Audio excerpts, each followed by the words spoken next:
국지성 포부에 폭염까지 불쾌지수 최고인 여름이 가장 바쁜 이들이 있습니다. 곰팡이도 제거해야 되고 단열 시공도 해야 돼서 장비들이 많고요. 여기 보시면 요거 이제 단열재로 들어가시는 장비들이고 요거 이제 마감재시고 요거는 이제 바닥에 까는 보양재 이렇게 해서 장비들이 좀 많습니다. 곰팡이 제거와 단열에 쓰이는 장비만 대략 20여 가지입니다. 작업할 곳은 지어진 지 18년 된 공동주택. 오래전부터 곰팡이로 골치를 썩고 있다고 하는데요. 특히 문제가 되는 곳은 거실벽과 안방입니다. 정확한 작업을 위해 먼저 곰팡이의 상태부터 살피는 작업자. 벽지를 걷어내니 곰팡이가 심각합니다. 결로 때문에 요 밑에 이제 나무 몰딩이 있는데요. 이 부분도 보시는 것처럼 이제 안에가 다 썩었습니다. 이거 곰팡이라든지 결로에는 굉장히 심한 것으로 판단이 되고 있거든요. 집안과 밖의 온도차나 높은 습도로 인해 결로가 생기는데요. 결로가 있는 곳에 곰팡이가 발생하는 겁니다. 그런데 이 파란 램프는 뭔가요? UV 램프인데요.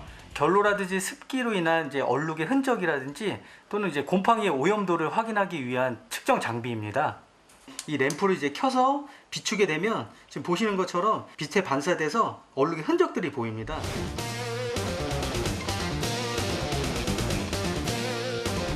이게 저희가 여기 작업하기 전에 요 바로 밑에 또 어머님네가 집이 있어요. 이 장롱 밑에서 물이 이렇게 쭉 흘러 나오셨대요. 그래서 왜 장롱 밑에서 물이 나올까 해서 처음에 누수신지 알았었대요. 누수인지 알았는데 그게 이제 누수가 아니고 내부 온도차로 인한 이제 결로거든요. 그러다 보니까 혹시 우리 집도 그러지 않을까 해서 저희한테 한 번씩 점검 좀 해주세요. 그래가지고 올라와서 봤더니 여기도 똑같이 뭐 같은 구조니까요. 똑같이 곰팡이가 피어 있더라고요. 바깥으로 빼, 바깥으로. 여기 뒤에는 더 심하네. 벽지까지 뚫고 나온 곰팡이.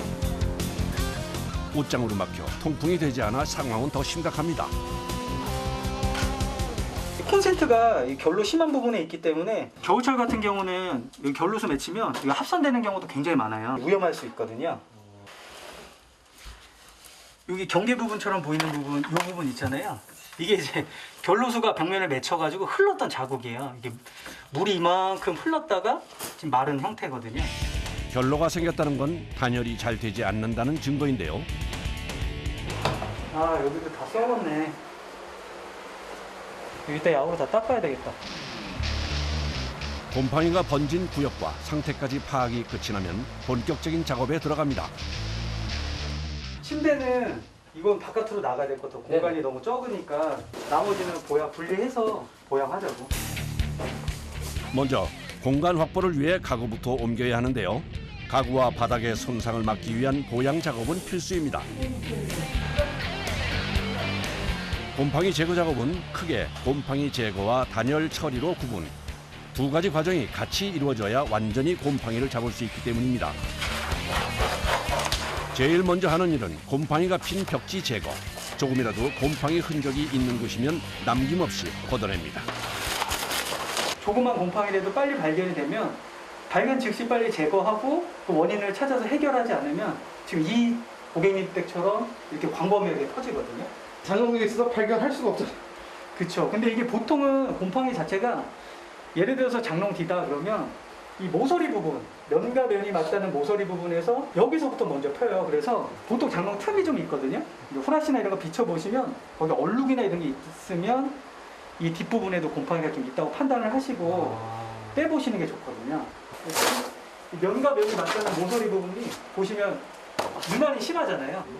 내벽 같은 데 깨끗하잖아요. 원래 벽이 이래야 되거든요.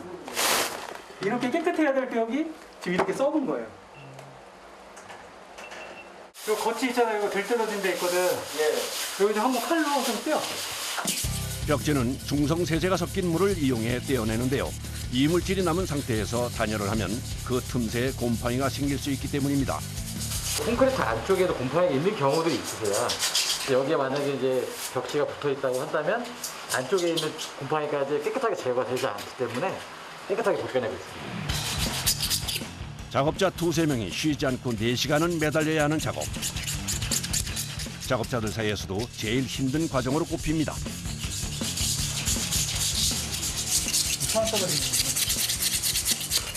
이거 한 번 하고 나면은 다음날 팔이 아파요. 제가 원래 팔에 여기 별 근육이 없었는데 보시면 이게 워낙 많이 문대다 보니까 다음날 정도 팔이 아파요. 근데 이게 시간이 지나면 이렇게 근육이 되더라고요. 찜통 더위 속에서 에어컨이나 선풍기 없이 해야 하는 작업은 그야말로 고역인데요. 엄청 덥죠? 이 관계를 저희가 한국만 잡아놓고 그렇게 작업하고 있습니다. 많이 더워도 어쩔 수 없죠. 무작정 힘만 썼다가는 지치기 십상. 요령이 필요합니다. 4시간여의 작업이 마무리됐습니다. 제거대 갖고 와가지고 살균 세척하자고. 1차로 벽지를 깔끔하게 제거했으면 2차로 곰팡이 살균 작업에 들어가는데요. 이때 꼭 필요한 장비가 방독 마스크입니다. 지금 이거는 이제 방독 마스크거든요. 곰팡이 제거대 자체가 곰팡이와 만나면서 또 유해가스를 발생을 시켜요. 흡입하게 되면은 점막 부분이라든가 눈, 코, 입 같은데 호흡기 쪽에 굉장히 안 좋아요. 염소계 성분의 약품을 사용하는 곰팡이 살균 과정. 유해가스가 발생하기 때문에 특히 안전에 유의해야 합니다. 살균제를 도포할 때 분사기 대신에 붓을 쓰는 것도 살균제가 공기 중으로 퍼질 위험을 막기 위해서인데요. 오랫동안 작업하며 찾아낸 나름의 노하우입니다. 살균제가 잘 스미도록 5분에서 10분 정도 방치해 두는데요. 그 사이 가구에 붙은 곰팡이 정리에 나선 작업자. 역시 살균제를 사용하는 작업인데요. 곰팡이 제거제는 가구든 벽이든 다 똑같습니다. 가구는 살균제를 바른 후 방치하지 않고 그대로 곰팡이를 닦아내주면 됩니다. 살균제를 뿌려둔 벽은 추가로 작업이 진행되는데요. 이건 또 뭔가요? 지금 이거는 이제 물인데요. 염소계 자체가 표면 내에 이제 잔류되거든요. 잔류하면 유해 가스를 계속 발생시킬 수가 있어요. 그거를 이제 저희가 방지하기 위해서 약품을 이제 씻어내는 작업이라고 보시면 되고요. 남아있는 약품을 완전히 제거하기 위해서는 물을 뿌리고 닦아내는 과정을 3번은 반복해야 합니다. 이제 얼추 다 닦았지? 이거 마르는 동안에 우리 잠깐 내려갔다 오자. 페인트도 어차피 바꿔야 되니까. 벽면은 1시간 정도 충분히 말려야 하는데요. 이때가 작업자들에게는 유일한 휴식입니다. 아우.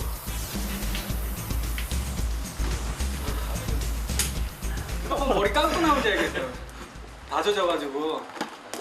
제거제는 맨날 해도 힘들어, 그지? 시원하다. 시원한 얼음물 한 잔으로 더위를 식혀내는 작업자들. 시원하지? 쉬어야 돼요. 안 쉬면 쓰러져요. 밖에가 아까 보니까 33도인데 저희 현장은 35도예요. 이렇게 가끔씩 내려와서 깨끗한 공기 좀 마셔줘야 돼요. 벽면 어느 정도 말랐으니까 이제 방지 페인트 칠하자. 잠깐의 휴식 후 다시 시작된 작업. 지금부터는 곰팡이 예방을 위한 시공에 들어갑니다. 뒤에 결로가 발생하더라도 곰팡이균이 안착을 하고 자라지 못하도록 하는 막을 얘가 만들어주는 역할을 하는 거거든요. 습기나 결로가 있는 경우 곰팡이 방지 페인트의 수명은 3년 정도라고 합니다. 벽면 전체에 페인트를 꼼꼼하게 칠한 다음 20여 번 말려주는데요. 그 다음 단열재를 붙여줍니다. 결로 차단을 위해서 사용할 단열재입니다. 곰팡이를 근본적으로 해결하려면 단열을 해야 되는데요. 곰팡이랑 단열은 그냥 한 번 같은 거라고 보시면 돼요. 보시면은 이게 밀도가 있거든요. 3호서부터 1호가 있는데 이 번호가 낮을수록 이제 압축 강도라든지 이 차단율이 훨씬 더 좋아요. 곰팡이도 잡고 집안의 찬 공기를 뺏기지 않게 해주는 단열 작업. 단열재는 우레탄 폼 접착제를 사용해 붙여주는데요. 벽과 단열재를 밀착시켜 빈 공간이 생기지 않게 막아주는 역할을 합니다.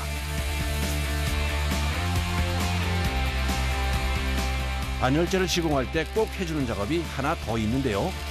이 단열재와 단열재 사이가 이 틈에서 냉기가 굉장히 많이 올라와요. 그런 거를 일부러 저희가 인위적으로 조금 벌린 다음에 풍진 작업이라고 해서 단열재 사이를 메꾸는 작업입니다. 단열재와 단열재 사이는 얼핏 붙어 있어 보이지만 안쪽이 벌어진 경우가 많은데요. 그대로 뒀다가는 사이에 곰팡이가 생길 수 있어 처음부터 단열재 사이를 5mm 정도 띄어서 시공, 그 사이를 우레탄 폼으로 채워주는 겁니다. 오랜 경험에서 나온 작업자들만의 노하우입니다.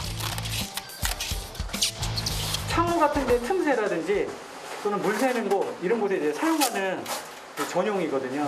그래서 일반 박스테이프나 이런 거랑 전혀 달라요. 방수 테이프까지 붙여 단열재 사이를 완벽하게 메워줍니다. 이걸로 단열 작업은 완성. 이제 마무리 작업만 남았는데요. 지금 이제 단열 공사는 다 완료됐기 때문에요. 저희가 이제 그 위에다가 중부련 마감재 석고보드를 붙일 거거든요. 그래서 석고보드랑 본드랑 저희가 지금 준비해서 올라가려고 하고 있습니다. 단열재 위에 석고 보드를 붙여주는 작업. 단열재를 보호하고 도배를 쉽게 하기 위해 석고 보드를 사용하는 건데요. 한 장의 무게가 15kg이나 되다 보니 현장인 3층까지 옮기는 것부터가 일입니다.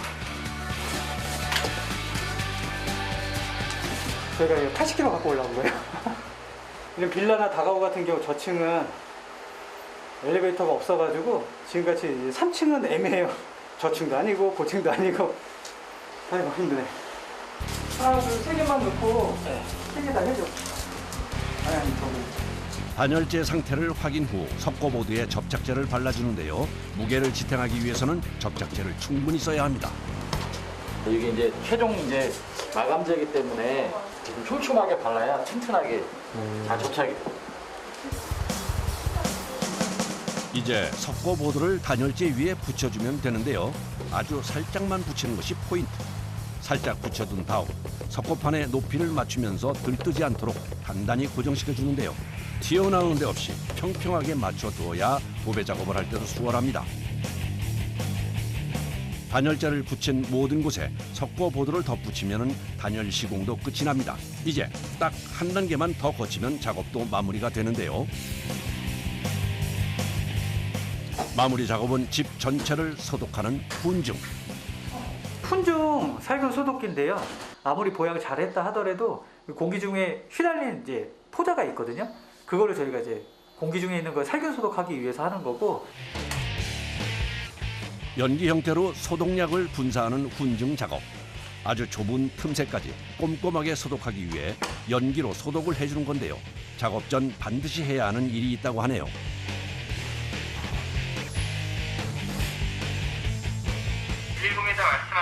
아, 예, 안녕하세요. 여기 그 훈중 소독을 좀 하려고 하는데요. 연막 소독 하실 때 문 앞에다가 잠깐이지만 연막 소독이라고 하나만 적어주시겠어요?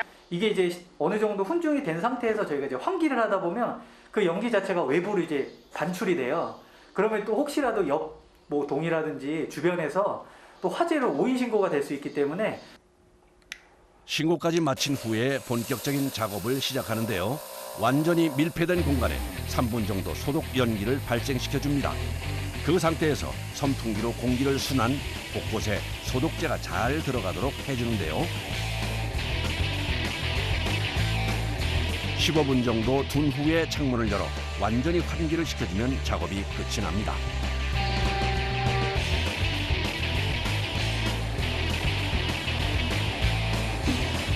단열까지 완료가 됐고요. 내일 이제 도배팀에서 따로 와서 여기 이제 실크 벽지로 도배 마감 예정으로 있습니다. 지금처럼 이제 장마철 같은 경우는 굉장히 습하기 때문에 뭐 제습기를 가동한다든지 보일러를 좀 틀어서 이 안에 정체된 습기를 바깥으로 빨리 빼주는 작업이 사실 제일 장마철에는 중요해요.